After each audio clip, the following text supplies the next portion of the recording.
Welcome to MrJudge channel. Today we're diving deep into one of the most perplexing and tragic cases in recent memory, the mysterious death of Rhonda Casto. Was it an unfortunate accident or something more sinister? Let's unravel the mystery together. Rhonda Casto was a vibrant young woman, full of life and promise.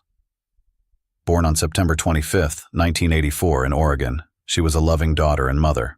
But her life was cut tragically short on March 16, 2009, during a hiking trip with her boyfriend, Stephen Nichols. Rhonda and Stephen set out for a hike on the Eagle Creek Trail in the Columbia River Gorge, a popular hiking destination known for its stunning views and challenging terrain. But only Stephen would return from this trip, leading to a whirlwind of speculation and investigation. According to Stephen Nichols, the hike started off like any other. However, tragedy struck when Rhonda supposedly slipped and fell 100 feet to her death. Stephen claimed it was a horrible accident, but Rhonda's family wasn't convinced. Rhonda's family found it hard to believe that she would be so careless, especially knowing the dangers of such a hike. Eagle Creek. Okay, and what's going on there? My girlfriend saw off the cliff, and I hiked back. I'm in my car. You're at the Eagle Creek trailhead right now? When they're 20 years old or 23, 22 years old, gets an insurance policy for $1 million. Who does that kind of stuff? Who goes hiking in the wintertime in Oregon? They suspected foul play and pressed the authorities to investigate further. The initial investigation concluded that Rhonda's death was an accident, but suspicions lingered.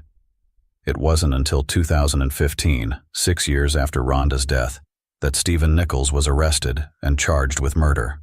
Rhonda Casto's statement to her mother, "He's either going to propose to me or push me," takes on a chilling significance considering the tragic events that followed. The phrase she used, which might have sounded like a mix of hope and dark humor at the time, became ominously prophetic. Stephen Nichols claimed that Rhonda Casto's death was a suicide, suggesting that she jumped off the cliff during their hike in 2009. This claim was part of his defense. After Rhonda Casto's death, Stephen Nichols did indeed move to China, where he later married a Chinese woman. This move and his subsequent marriage raised suspicions and added a layer of complexity to the case. Nichols left the United States after Rhonda's death and lived in China for several years. During that time, he reportedly worked as an English teacher and started a new life.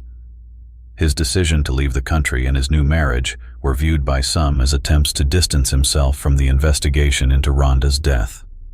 In 2015, Nichols was arrested in the U.S. after returning from China and was charged with Rhonda Casto's murder. His time in China, marriage, and new family became part of the narrative that surrounded the case, contributing to the public's interest and speculation. Regarding the simulation, prosecutors created a detailed model to reconstruct the events that led to Rhonda's death.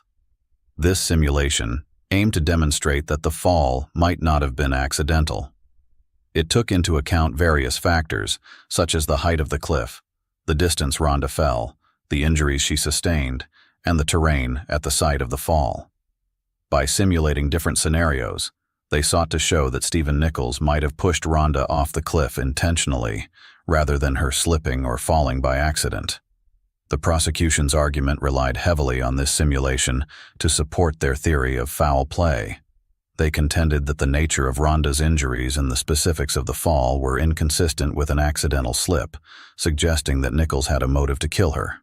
However, the case was complex, with both sides presenting conflicting evidence, and the defense argued that the fall was indeed accidental.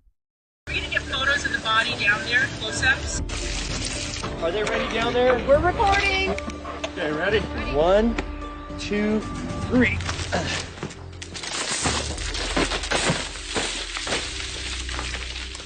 Made a number of attempts to try to get what it took to get that weight of a person to land in that area where her body was found.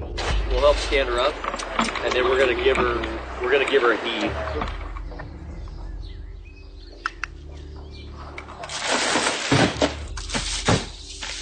What's the conclusion?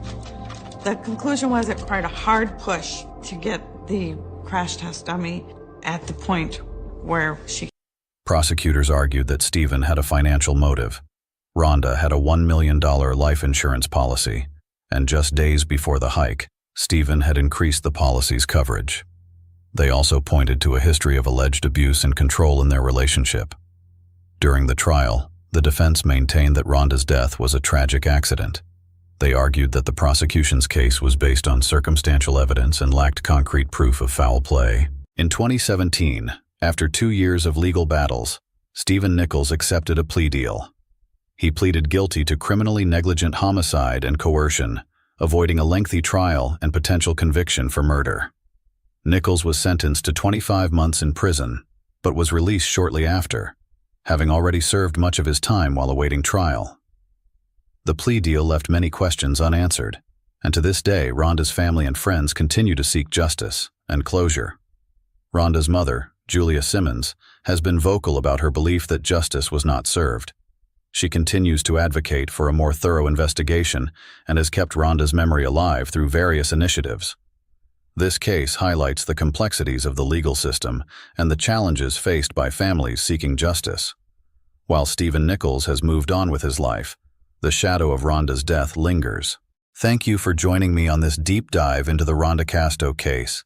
It's a tragic story that reminds us of the fragility of life and the importance of seeking truth and justice. If you found this video informative, please give it a thumbs up, share it with your friends, and let us know your thoughts in the comments below. Until next time, please stay safe and take care of each other.